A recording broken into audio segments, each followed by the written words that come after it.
Alors, pour la pleine information, nous avons eu avec M. Tavernier un échange avant Noël sur ce tableau.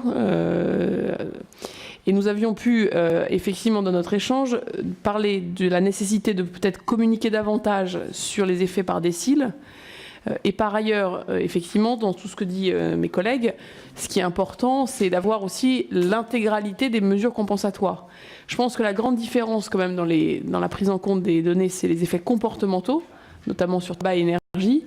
L'OFCE a fait aussi une note qui montre qu'ils ont encore d'autres hypothèses. Celles du Trésor que nous avons suivies sont encore différentes.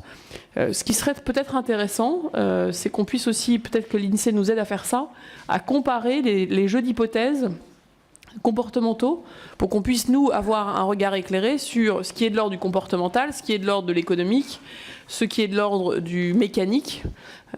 Parce que je pense que si on va dans la façon dont vivent les Français, quand le prix d'un bien augmente, notamment par exemple pour le tabac, le but du gouvernement, c'est d'en faire diminuer la consommation. Donc l'effet sur le pouvoir d'achat, notamment, va être bien différent d'une consommation égale.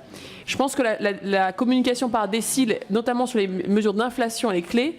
On sait qu'il y a presque un point de différence entre l'inflation subie par le premier décile et par le dernier décile.